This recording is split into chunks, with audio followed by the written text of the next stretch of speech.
Ya, selamat malam para kidi badis. Mohon maaf tadi live yang pertama angka gagal karena ada masalah koneksi. Baik, selamat malam. Saya mulai dari awal. Kembali bersama dengan saya, Dr. Patricia, dalam IG Live pada malam hari ini. Pada hari ini, kita akan bahas topik mengenai tips aman anak ke sekolah di masa pandemi.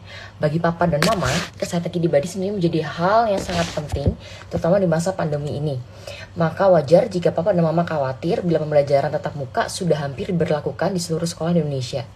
Tetapi tidak perlu khawatir, pemerintah juga pastinya sudah memperhitungkan segala faktor untuk membuka sekolah kembali secara terbatas. Termasuk pedoman guna memastikan keamanan anak dari risiko penularan COVID-19 termasuk vaksin. Menurut hasil penelitian yang telah ada, risiko di kalangan anak-anak itu lebih rendah dibandingkan dengan dewasa mengenai COVID ini. Walau demikian, risikonya tetap ada. Maka kita harus senantiasa waspada. Papa dan mama ini peran sangat penting untuk membantu menghindarkan para kidi badis dari infeksi virus corona. Dan untuk membahas lebih dalam mengenai tips agar anak tetap aman, maka sebentar lagi saya akan menginvite Dr. Andre Indigo untuk mengikuti IG Live sebagai narasumber pada hari ini. Untuk sedikit mengenai Dr. Andre, beliau merupakan dokter anak di Kidicare Alam Sutra dan sudah menamatkan dokter umumnya di Universitas Atmajaya pada tahun 2005. Setelah itu, 2008, beliau menempuh residen anak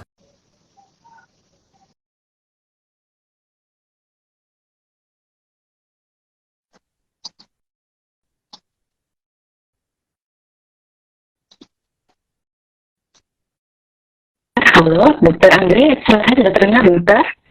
Halo. Iya, Dokter. Mohon maaf, Ya. Dokter. Tadi yang pertama koneksinya agak jelek mungkin, Dokter. Baik, Dokter. Baik, Dokter. Sebelum iya. Baik, segera supaya tidak membuang waktu lama. Lanjut ya, Dokter. Ya. Langsung masuk ke dalam topik ya, Dok. Ya. Baik, Dokter. Baik, Dokter, tadi setelah saya sudah menyampaikan, Dokter, kepada para kidi badis bahwa resiko anak-anak itu jauh lebih rendah daripada anak dewasa untuk resiko kena COVID ini, Dokter. Mungkin bisa tolong agak dijelaskan tuh kenapa kok bisa kayak gitu ya, Dok? Oke, ya. Terima kasih. Jadi sebenarnya sih tidaklah benar ya. Justru resiko terkena COVID itu atau reinfeksi pada anak jauh lebih besar dari orang dewasa. Jadi kita ambil saja menurut penelitian dari dokter di Sydney, Australia ya. Dr. Wayne Huatfo itu mendapatkan bahwa perbedaan mendasar dari sistem imun anak-anak dan orang dewasa itu berbeda, di mana pada orang dewasa terdapat respon memori T-cell yang baik dibandingkan pada anak-anak. Jadi memang resiko reinfeksi anak-anak jauh lebih besar gitu. Terus anak-anak banyak bergejala memang lebih ringan, itu mungkin ada benarnya gitu. Tapi kalau sering reinfeksi itu akan menjadi perkara lain ke depannya. Kira-kira gitu, Dokter Betty. Oh, baik, Dokter. Reinfeksi berarti berarti anak-anak itu bahasa awamnya dia gampang terkena, cuman kebanyakan gejalanya lebih ringan bagi dewasa, benar ya, Dok? Seperti itu ya, Dok? Ya, kurang lebih begitu ya. Mungkin, Dok, bisa tolong dijelaskan kenapa kok bisa ada penjelasan nggak, Dok, mengenai kenapa anak-anak itu untuk gejalanya lebih ringan bagi dewasa, Dok? Ada nggak ya, Dok, mengenai penjelasan tentang seperti teori itu? Ya, jadi ini kaitannya dengan peran anak-anak dalam transmisi COVID, gitu ya. Baik. Kalau kita tahu memang infeksi COVID itu terdiri dari ada yang gejala ringan, gitu ya, sedang, berat, bahkan ada yang tidak menunjukkan gejala sakit. Nah, ini kita ambil penelitian dari Badan Eijkman, itu terdapat anak tuh tanpa gejala justru menunjukkan 67,3%. Cukup tinggi ya, Dokter ya. Sedangkan yang bergejala hanya 32,7%. Gitu.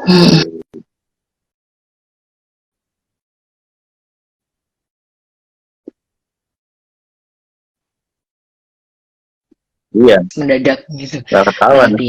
Betul. Betul. Oh iya. ya, dokter David. baik-baik. Jadi dok, kan tidak ada 67% ya dok ya yang tidak ada gejala.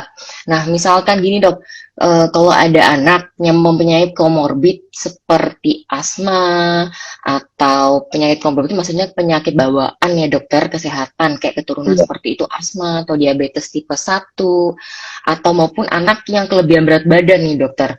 Itu misalkan kalau kena COVID itu apakah boleh dokter langsung kembali sekolah atau sebenarnya ada yang perlu dilakukan untuk mempersiapkan anak tersebut untuk bisa kembali sekolah seperti teman-temannya dok?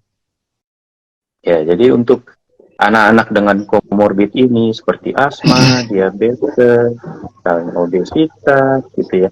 Keputusan Iya. membolehkan kembali itu tergantung pada situasi penularan COVID di lingkungan tentu saja ya.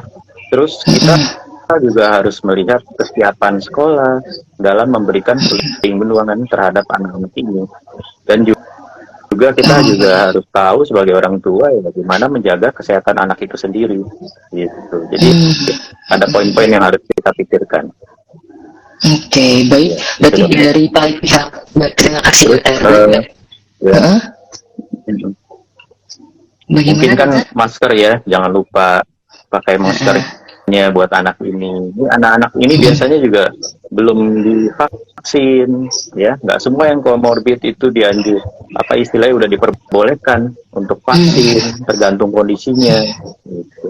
Jadi memang perlu dipikirkan kembali kalau untuk anak-anak komorbid, ya, gitu ya. Oke, baik dokter, terima kasih dok. Berarti untuk penelitiannya lebih plus ya dok, baik dari pihak orang tuanya dan mungkin juga bekerjasama dengan pihak dokter anaknya ya dok. Semuanya harus saling menilai anak ini bisa nggak ya, gitu. Anak ini mau nggak Ya, ya sekolah, gitu kan ya dok ya. ya, Oke, kurang lebih baik. begitu. Iya, baik dokter.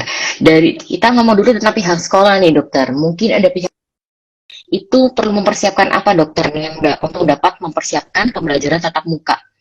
Ini penilaiannya mungkin dari untuk anak yang tidak punya komorbid atau penyakit bawaan hingga anak yang punya komorbid dokter. Mungkin untuk Ya. prevensi itu maksudnya untuk supaya untuk mencegah gitu, supaya tidak menyebar. Nah itu mungkin dapat dokter jelaskan atau sebutkan dokter. Ya, jadi tentu saja kalau untuk mempersiapkan untuk pembelajaran tatap muka ini, kita sekali lagi perlu memikirkan banyak hal. Gitu. Yang pasti, apabila ada yang sakit, ini harus memeriksakan diri. Jadi udah mandiri nih, kita mikirnya udah pandemi 3 tahun, jadi ya orang tua sudah secara inisiatif memeriksakan anaknya. Apabila ada yang positif, gitu ya, berarti Iya dok. mulai lagi deh tracing dari teman kelasnya bagaimana, ya. Ada yang sakit, Baik. diperiksa semua, yang sehat mungkin bisa diperiksakan, atau kalau tidak diperiksa, silahkan mungkin bisa melanjutkan. Nah, yang diperiksa dan positif mengisolasikan diri sampai terbukti sehat kembali, gitu ya. Itu dari tolak ukur kalau ada yang sakit. Terus baiknya sekolah itu menyediakan atau tiap kelas menyediakan HEPA filter. Gitu. HEPA Oke.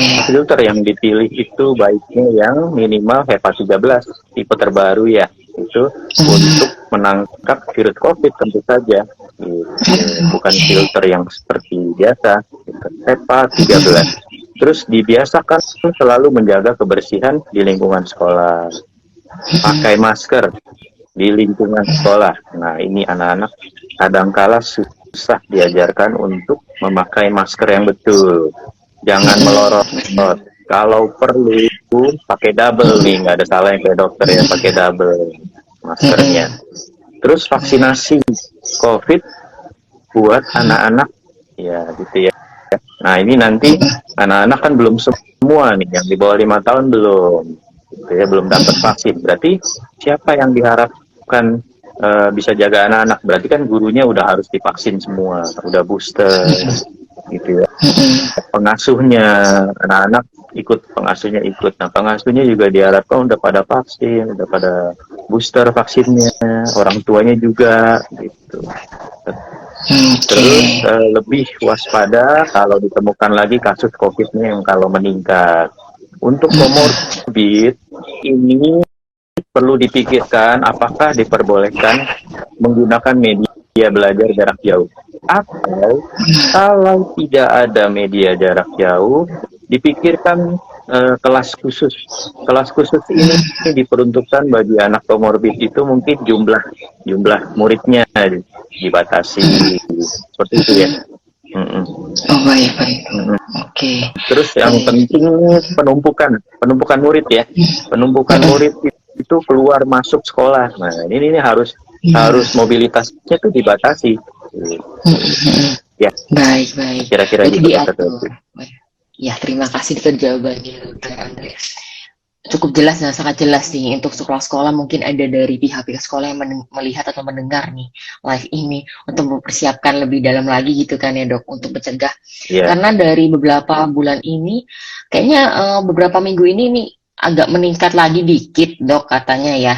Dari yang saya dengar agak meningkat dikit. Nah, ini mungkin bisa media Ijawah ini dengan Dokter Andre mungkin bisa mempersiapkan untuk gimana ya untuk menurunkan supaya tidak pernah naik-naik lagi gitu kan ya.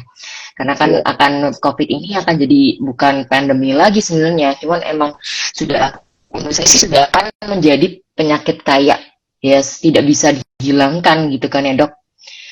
Gitu. Oke. Baik kan untuk Baik Dok, ini kan dari yang saya dengar PPKM, bukan saya dengar, itu emang sudah berita, udah banyak dokter mengenai peraturan PPKM yang sudah ditiadakan. Nah, ini untuk mengenai hal ini, mungkin banyak dari para kidi badis yang mikir, masker ya, tidak terlalu perlu kalau di luar gitu ya, yang penting di ruangan. Atau banyak ada yang berpikir, mesti nggak perlu masker lagi gitu. Mungkin ada masker tetap itu kan tetap wajib saat anak dari sekolah. Itu mungkin dokter bisa setuju nggak Dok mengenai untuk statement yang tidak perlu masker lagi gitu Dok. Dan misalkan di dalam ruangan maupun di luar ya Dok ya.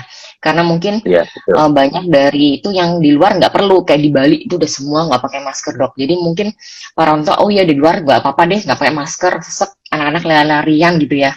Nah mungkin bisa dokter statement dokter, apakah dokter setuju mengenai hal ini Dok? Iya, jadi gini, kalau masker ditiadakan, terus terang sih tidak setuju. Jadi gini, walau PPKM itu sudah ditiadakan, itu kan kalau ditemukan jumlah kasus meningkat kembali, bukan tidak mungkin PPKM diterapkan kembali gitu. Jadi kuncinya sekarang bagaimana kita menekan angka kasus, saling menjaga, bukan diri sendiri, tapi juga orang lain. Ya gitu ya. Nah masker ini juga sebaiknya hindari masker yang tipis, masker kain, ya gitu ya dokter. Minimal ya N95, KF94. Sekarang kan udah pada terjangkau ya harga masker ya. Nah terus ada yang misalnya nano filter tuh bisa dipakai misalnya 10 kali ya, 10 kali satu masker untuk 10 hari, rasanya murah lah ya gitu ya. Terus pilihlah masker yang memang sertifikasinya sudah jelas. Terus sesuai ukurannya, dipakainya betul, nggak melorot gitu.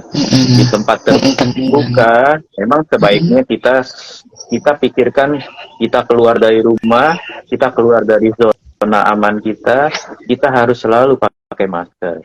Terlepas itu nggak ada siapa-siapa di outdoor gitu ya.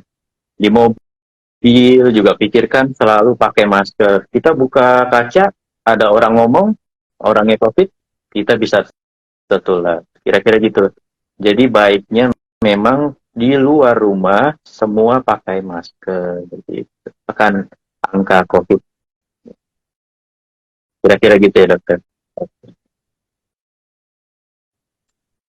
Itu yang di awal ini mungkin belum tepat untuk saat ini gitu karena masih banyak COVID yang kita, terutama itu anak-anak kan 67% ya Dok, tidak terdeteksi ada gejala gitu ya Dok. Apalagi para orang dewasa, anak muda juga banyak yang nggak ada gejala.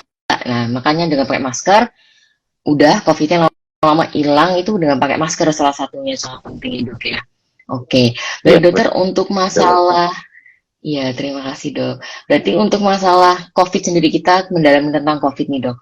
Untuk masa inkubasi maksudnya masa dari virus COVID masuk ke dalam badan anak itu hingga muncul gejala, itu apakah sama dok dengan dewasa? Dan misalkan itu kira-kira berapa lama ya dok? Untuk rata-ratanya yang dokter ketahui. kasih dokter. Jadi memang sebenarnya tidak berbeda jauh dari orang dewasa. Ya, kita ambil aja menurut Kemenkes ya. Masa inkubasi untuk COVID ini bisa mulai dari 1 hari sampai terlama 14 hari. Jadi cukup lama ya rentangnya ya. Ketika seseorang menderita COVID, pikirkan dia asimptomatik, dia berkeliaran di luar sana misalnya. Dia tidak pakai masker misalnya. Dia kan nggak ada gejala, dia merasa sehat.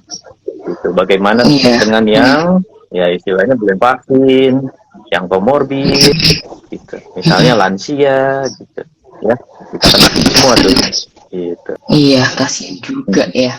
Kasihan juga kalau kena yang lain gitu. Baik dokter. Jadi rata-rata 1 hari sampai 2 minggu itu panjang ya dok. Dan kita sebenarnya nggak bisa kayak Iya, mengkira-kira, panjang, betul. oh kenanya dari ini ya. Bisa aja kita kenanya dari orang papasan nih, tidak. Iya, betul. Betul. Apalagi kalau selama di luar nggak pernah pakai masker. Jadi bingung kan, ditanyain di mana kan ya. Wah, selalu keluar nggak tahu gitu ya. Kena misalnya kalau ya kan ya betul. Iya, kita nggak ada yang tahu dong kena dari mana gitu. Juga tidak bisa saling menyalahkan juga gitu kan ya. Karena kita juga nggak pakai masker di luar gitu, benar-benar gitu. Jadi untuk gini dok, misalkan masa inkubasi itu anak itu tertular nih dok. Nah, ya kira-kira untuk isolasinya itu apakah sama dengannya dulu dok? Apakah sama antara anak dan dewasa gitu? Yang terbaru ya kita masih pegang yang lama ya, tapi yang terbaru pun masih termasuk. Kalau KidiCare kita pegang 2 minggu dia harus isolasi. Oke, dari berobat ya dok. Selama bergejala dia bebas dari gejala 3 hari berturut-turut. Gitu. Mungkin itu bisa lepas isolasi. Oke, baik. Ya izin menyimpulkan berarti dari masa inkubasi dia keluar gejala nih berobat ke dokter Andre misalkan. Nah itu dihitungnya kurang lebih 2 minggu kalau KidiCare ya dokter, atau bisa patokan dia nggak ada gejala hari ini, 3 hari kemudian sudah boleh masuk gitu ya dokter. Iya betul. Baik dokter. Untuk lanjut lagi dokter, ini masalah COVID sebenarnya udah mungkin para Kidibadis udah saling dengar ya mengenai masalah COVID sendiri. Kita mundur lagi ke pencegahan. Sebelum kena COVID, kita kan menghindari untuk terkena itu ya.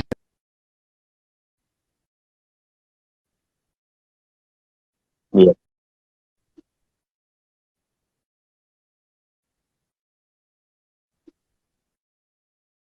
Dokter sudah jelaskan tadi untuk vaksin anak umur di bawah 5 tahun belum mulai. Iya.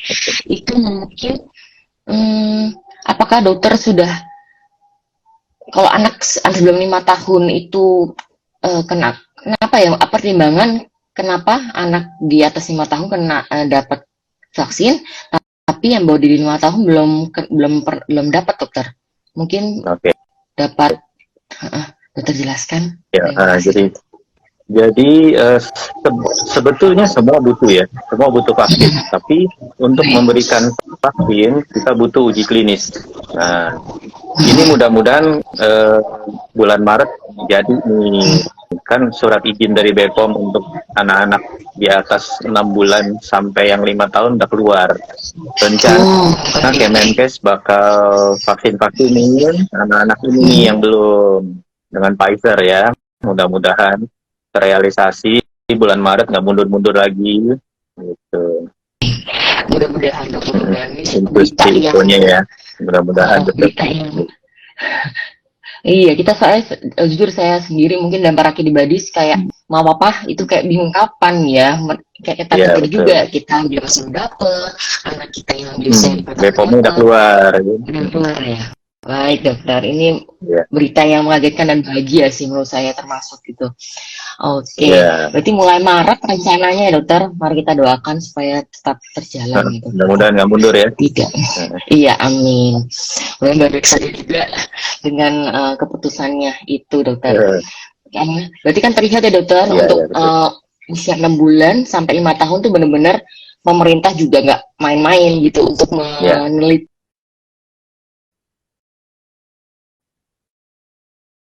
Iya, betul.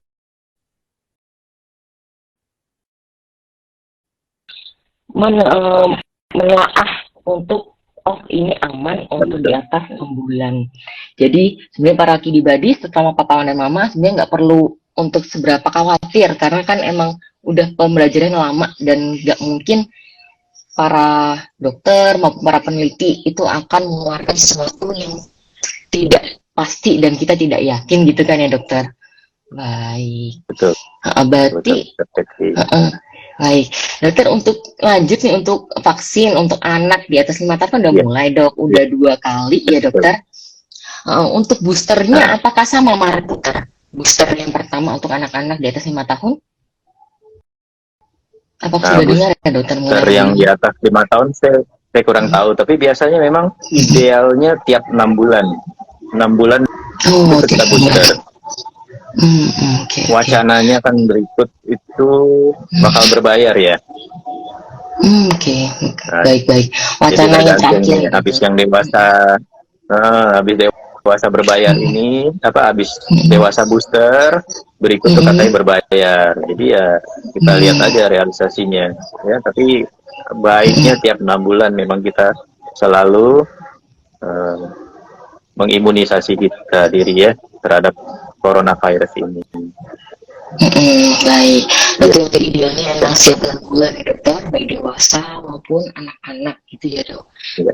Oke, baik. Untuk kembali ke vaksin ya dokter, untuk vaksin anak-anak nih ya awal dulu sih. Iya.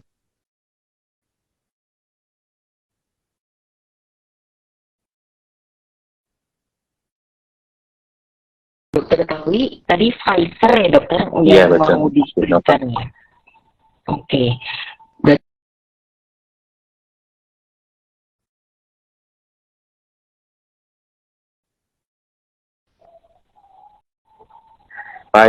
Pfizer atau golongan mRNA ya, Moderna juga ya. Pfizer, Moderna itu sudah lulus uji klinis untuk anak di atas 6 bulan. Gitu. Kalau Sinovac ini kan memang belum lulus uji klinis untuk anak-anak di bawah usia 6 tahun, makanya kemarin itu yang dipakaikan Sinovac ya 6 tahun ke atas sampai remaja gitu. Nah ini kan ada berita gembira untuk anak-anak yang di bawah itu, jadi nanti tunggu mRNA dari Pfizer dan Moderna mungkin. Sambil mungkin vaksin-vaksin COVID lainnya tuh nunggu uji klinisnya ya, kira-kira gitu. Oke, baik. Berarti yang sudah lulus uji klinis Pfizer dan Moderna. Oke, baik. Baik, berarti untuk lanjut lagi untuk dosisnya dok, ini sebenarnya ya mungkin ada para kidibadis mau papahnya agak penasaran mengenai dosis. Kalau misalkan dari yang dokter ketahui, untuk yang dokter baca, untuk dosisnya dari yang 5 tahun itu apakah sama ya dok antara vaksin yang pertama, kedua maupun nanti booster dokter? Jadi sebenarnya sama ya seperti vaksin influenza, ya ini virus soalnya ya. Jadi untuk 1 ke 2 itu biasa jaraknya 4 minggu, biasa kayak sama kayak orang dewasa ya. Terus kalau dosis mungkin ini butuh penyesuaian gitu. Jadi kalau dosis Pfizer itu untuk anak memang dia diberikannya setengah dosis. Kalau di bawahnya 6 tahun kemungkinan iya lebih kecil lagi. Kalau yang Moderna memang dosis untuk anak-anak itu bahkan 1/4 gitu. Oke, 1/4 ya. Berarti disesuaikan dengan usianya anaknya dok, disesuaikan. Nanti kita tunggu aja dari Itagi-nya ya. Itagi itu yang imunisasi di Indonesia. Baik dokter, mudah-mudahan nanti gak lama lagi akan keluar ya dokter mengenai hal vaksin pervaksinan ini. Betul. Baik, jadi di dok ini berapa mungkin ada ya dokter para kidibadis yang memeriksakan antibodinya dulu untuk sebelum vaksin lagi. Nah itu menurut dokter apakah perlu dokter untuk memeriksakan antibodi anak tersebut sebelum melakukan vaksin lagi dokter? Kalau ini sih sebenarnya tidak perlu ya. Kalau ingin tahu kadar antibodinya ya silahkan. Tapi ada kalanya kadar titer ini tidak bisa dipercaya penuh. Gitu. Jadi kalau waktunya booster saja. Baik, tiap 6 bulan ya dokter. Baik. Iya. Untuk vaksin ini dokter, mungkin vaksin sementara sudah ya dokter. Mungkin para kidibadis ada yang mungkin mau ditanya, boleh ditulis di kolom chat mengenai hal yang sudah kita bicarakan. Selanjutnya dok, untuk amit-amit nih, misalkan ada anak yang kena COVID dokter, mungkin ada tanda-tanda kegawatan dokter mengenai COVID ini untuk para papa dan mama.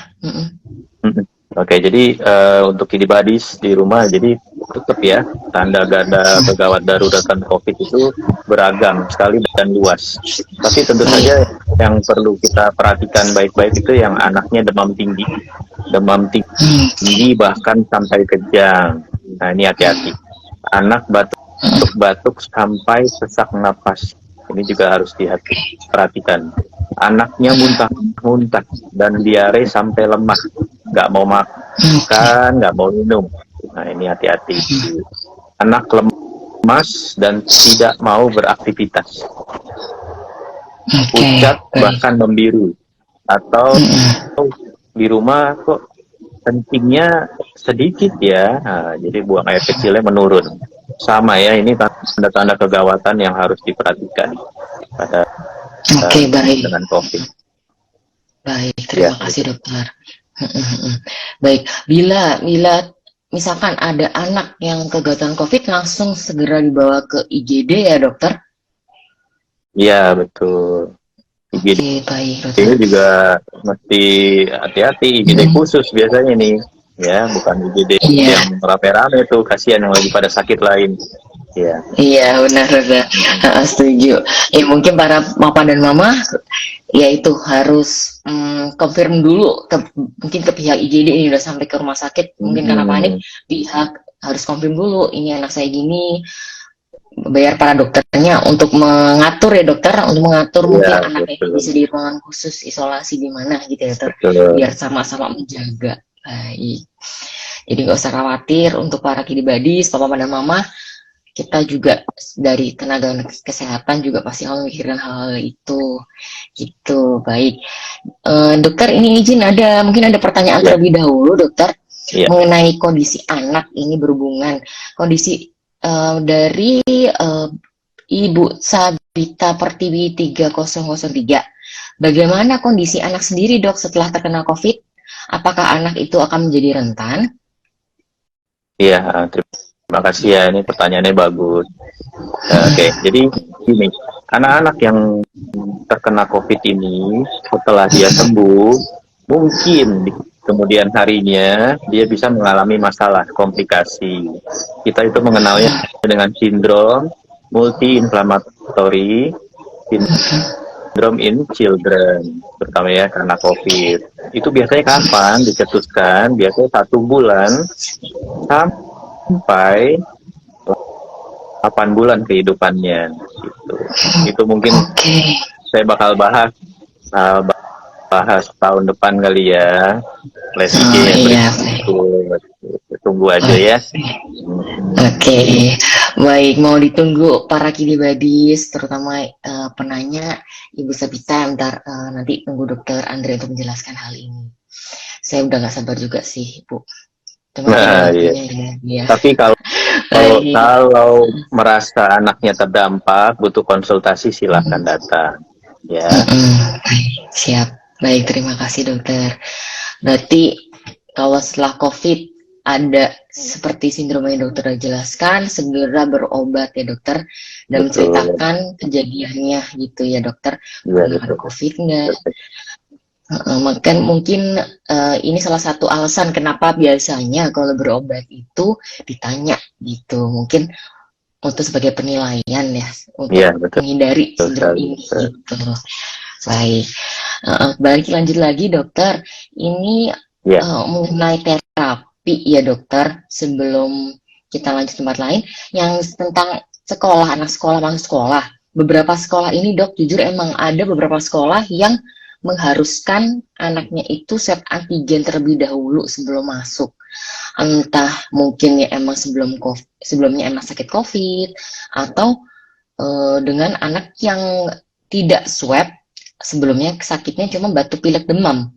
Nah, mungkin menurut dokter, apakah hal ini bisa menjadi patokan dokter untuk para pihak sekolah atau para pihak orang tua dokter swab antigen sebelum masuk iya. sekolah? Jadi itu tergantung, sekarang kan PPKM udah ditiadakan, jadi tergantung kebijakan masing-masing. Kalau mereka ingin meningkatkan istilahnya tracing, itu cukup ya, itu bagus ya. Itu di luar kebiasaan, memang itu pasti bagus gitu. Jadi silakan saja kalau memang mau seperti itu. Nggak semua sekarang seperti itu soalnya. Nah, bahkan beberapa sekolah nih yang saya dengar dari para kiddy parents, itu sekolahnya yang sakit pun sudah nyampur. Nah, ini bahaya sebenarnya. Iya, Gitu. benar-benar. Berarti emang ada pihak sekolah agak lebih aware untuk untuk mungkin dapat memisahkan terlebih dahulu yang sakit, mungkin dipisahkan atau online education-nya itu diganti online dulu gitu ya dokter ya, untuk menghindari ya mungkin bukan COVID. Nah, cuman kan untuk sama-sama menjaga biar anaknya juga nggak usah ke sekolah dulu gitu, istirahat dulu di rumah sambil belajar di rumah gitu ya dokter, biar pokoknya aman sentosa gitu dok. Baik. Baik dokter, untuk selanjutnya mengenai terapi dokter, ini mungkin ada beberapa para kiddy buddies yang bingung mengenai terapi. Mungkin untuk COVID kan virus ya dokter, untuk virus corona maksudnya. Nah itu kalau pemberian antivirus itu apakah perlu ya dokter untuk setiap anak yang swab antigen atau PCR-nya positif? Itu mungkin ada dokter, mungkin ada masukan atau pendapat dokter mengenai hal ini? Jadi sebenarnya belum tentu semua tuh diberikan antivirus. Ya, jadi kalau kita lihat, kalau kita belajar dari awal ya, jadi virus sendiri tuh sebenarnya masuk dalam self-limiting disease. Jadi sebenarnya bisa sembuh dengan sendirinya. Virus bisa dieliminasi dengan sendirinya, gitu ya, karena tubuh kita tuh membentuk antibodi dan limfosit untuk melawan virus, gitu. Kecuali gejala yang ditimbulkannya tidak ringan, mungkin perlu pikirkan bantu dengan antivirus. Ya, tapi baiknya lebih baik mencegah sakit ya, atau terinfeksi daripada mengobati. Jangan lupa. Jadi itu antivirus terbaik. Ya. Antivirus masuk vaksin, masker, cuci tangan gitu ya dokter. Betul. Itu antivirus terbaik. Benar. Daripada udah kena COVID, yaitu jaga-jaga ada seperti sindrom yang sudah dokter sebutkan tadi gitu kan ya, mendingan nggak usah kena gitu. Iya. Baik dokter. Mungkin mengenai hal ini juga mungkin ada yang mau ditanyakan para kiddy buddies, bisa langsung ke kolom chat juga boleh. Oke, berlanjut dengan masalah hal yang tadi dokter, antivirus. Mungkin antivirus, nah itu mungkin misalkan gini dokter, kita kan para kiddy buddies itu nanya nih antivirus, oh nggak dikasih, oh dikasih, oh nggak, kebanyakan ya untuk pemberian antivirus ini. Mungkin untuk antivirus ini kan biasanya kalau anak itu ada antivirus apa aja ya dokter yang boleh diberikan? Oh iya, nah ini penting nih, karena di luar sana ternyata banyak sekali antivirus yang untuk bukan peruntukannya ya sebenarnya ya. Gitu. Jadi Iya, benar. ini virus COVID, jadi memang dianjurin tuh antivirusnya Avigan masih boleh, Flavipiravir. Gitu ya. Kalau yang lain tuh yang dewasa itu Molnupiravir atau Paxlovid ini sedang menjalani penelitian uji klinis untuk anak-anak gitu ya. Jadi saat ini belum ya.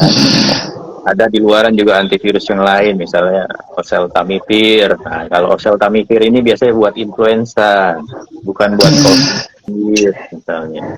Ada juga yang buat varicella, diresepkan buat COVID, acyclovir misalnya gitu ya. Ada juga apa? Isoprinosin. Nah, ini hati-hati. Balik lagi, mungkin isoprinosin buat ada PR nih buat dokter Peti mungkin. Cocoknya buat virus apa? Ya, Baik, dokter. kira-kira ya. Yang pasti bukan buat COVID. Oke. Iya, jadi ya emang tidak sembarangan ya dok, karena mungkin adanya ini sama aja gitu. Terutama yang dulu pas banyak banget itu banyak banget yang kasih oseltamivir dok. Mungkin termasuk jujur, termasuk saya dulu pas awal-awal juga dikasih oseltamivir ya dok. Ya udah. Boleh Jadi saja, kan asalkan itu ada kok ini ya, apa mix infection dengan influenza, boleh dipikirkan. Oke. Ya. Baik. Jadi ada dasarnya paling tidak pemberiannya ya, sesuai indikasi. Baik, iya. Ya ini penting ya dok, kalau enggak ya sebenarnya kan antivirus itu seperti yang dokter tadi sudah bicarakan, kalau antivirus itu sebenarnya ya penting nggak penting untuk dikasih, yang penting kan imunnya gitu kan ya dokter. Betul. Imun dari anaknya. Jadi sebenarnya mungkin ya saya juga setuju juga untuk para pribadi sebenarnya mungkin yang penting untuk meningkatkan imun anaknya itu tidak harus mungkin dengan menggunakan antivirus gitu ya dokter. Ya. Baik. Untuk vitamin dokter, mungkin ada para kidibadis yang bingung nih, vitamin yang mungkin dapat diberikan pada saat anak baik sebelum kena COVID, amin atau sesudah kena, pas lagi kena gini dok. Mungkin bisa dijelaskan dokter vitamin yang penting untuk anak. Jadi vitamin anak tuh banyak ya. Jadi kalau kita ingin meningkatkan imun tubuh anak atau kiddy body nih, terutama kiddy parent, biar anak saya tuh anti COVID, bisa nggak sih dok? Bisa saja ya. Jadi tapi ingat dulu anaknya juga harus optimal ya, berat badannya nggak boleh obes misalnya. BMI-nya harus kurang dari 25. Itu vitamin D3 bisa dipakai. Ya. Level D3 yang ingin kita capai itu untuk anti COVID itu sekitar di atas 80 sampai 120 dalam darah ya. Jadi cukup tinggi nih. Biasanya jarang yang memeriksakan. Kalau di Kidicare kan sering kita periksakan ya kadar D3. Terus ada juga yang lain tuh kita multivitamin lain ya. Ada vitamin C, vitamin A, vitamin E, omega 3. Itu semua bisa dipakai.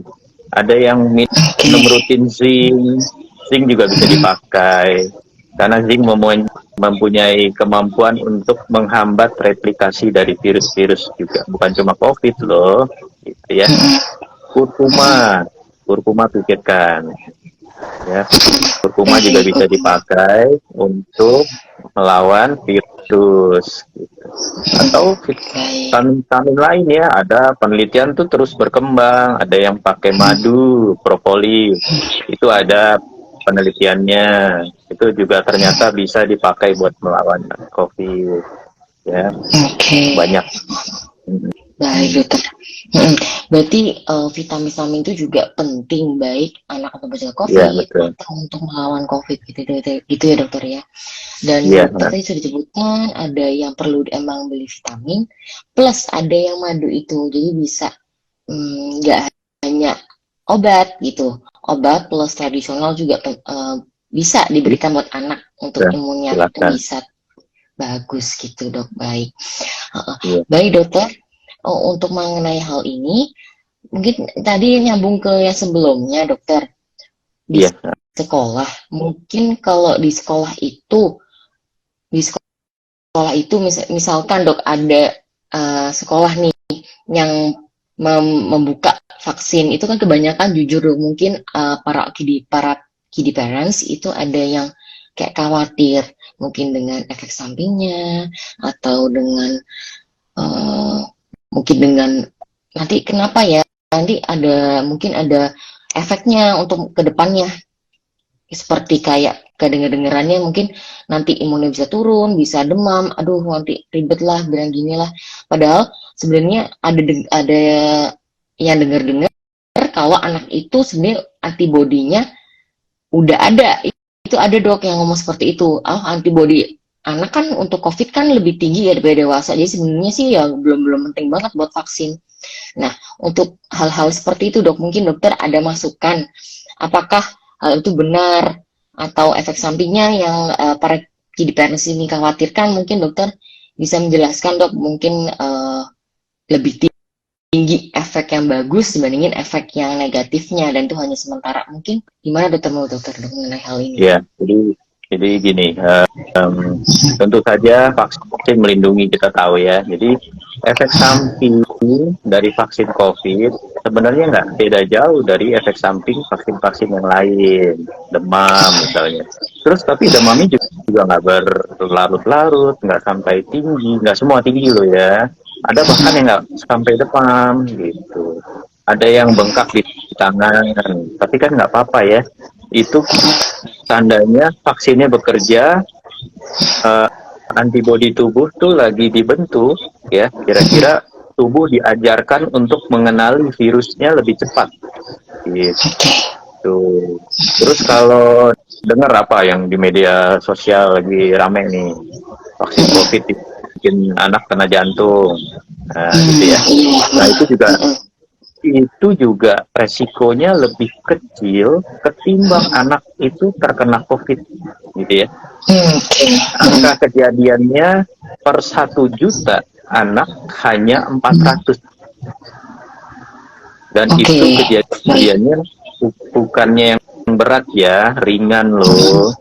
Jadi bijak-bijaklah, kiddie parents terutama bijaklah untuk untuk anak-anaknya gitu. Jadi memang vaksin ini harus, tadi ya saya bilang ya, anak-anak memori T-selnya itu beda dengan orang dewasa. Jadi memang perlu dilatih lebih sering gitu. Makanya pemberian vaksin ini jalan yang terbaik. Kira-kira gitu. Baik dokter.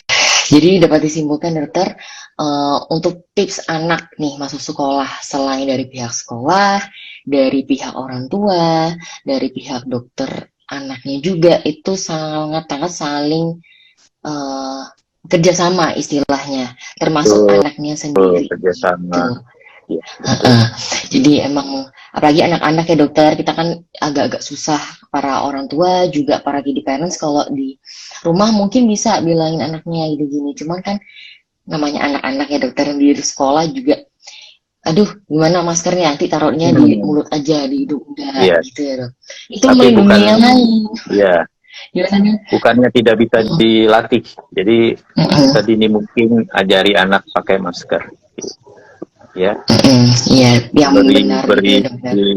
beri apa istilah pelajaran, kenapa dia harus pakai ini, apa yang mau dijaga. Cuci tangan juga, cuci tangan yang betul gimana caranya. Pakai sabun ya. Berarti emang harus sabar-sabar, dan emang anak-anak mau kok, maksudnya dengan kita tahu cara untuk mengajarkan anak, pasti anak juga oh iya ya, pakai masker, nanti mama nanti kena COVID gimana ya. Nah gitu kan, anak-anak juga anak-anak ngerti untuk bila mau diajarin dengan benar gitu. Baik dokter, untuk penutupan dokter, ini mungkin ada yang mau tanya, boleh kolom chat dokter, para yang mendengar ya, Kiribadis dan kiddie parents. Sebagai penutup mungkin ada beberapa hal penting dok yang ingin dokter sampaikan ke para Kiribadis untuk menjaga anak-anak tetap aman di sekolah, terutama masa pandemi COVID-19 ini. Gitu dokter, gimana dokter? Ya, Mungkin dapat disampaikan? jadi untuk kiddy buddies dan kiddy parents, selalu ingatkan buah hatinya untuk secara konsisten memakai masker di luar rumah. Ajari Baik, kenapa itu perlu dilakukan, terus bila sakit, hendaknya langsung memeriksakan swab secara mandiri. Gitu ya, baru mencari pertolongan ke dokternya. Jadi nggak cuma ini nih, dokternya juga harus dilindungi dong ya. Terus iya harap diingat baik, bahwa hasil negatif belum tentu benar-benar negatif, karena bisa saja tetap membawa virus COVID ya. oke, Selalu ajari pentingnya menjaga kebersihan tangan, buah hatinya. baik, Dan yang tidak kalah penting, segera vaksin bila nanti vaksin COVID-nya sudah tersedia ya. baik, Dan jangan lupa vaksin-vaksin yang lain, bukan cuma vaksin COVID-nya ya, iya gitu, untuk melindungi dari berbagai penyakit ya. Semoga tips hari ini berguna, senantiasa melindungi para kiddy buddies dan kiddy parents. baik. Terima kasih Dokter Betty. Iya baik, terima kasih dokter Andre.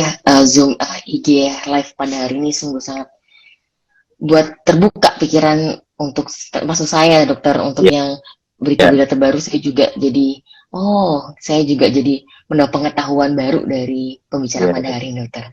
Baik dokter Andre, mungkin karena pertanyaan mungkin para kiddy buddies mungkin belum lihat, mungkin dapat dicantumkan kalau IG live ini sudah ada di IG-nya Kiddy Center.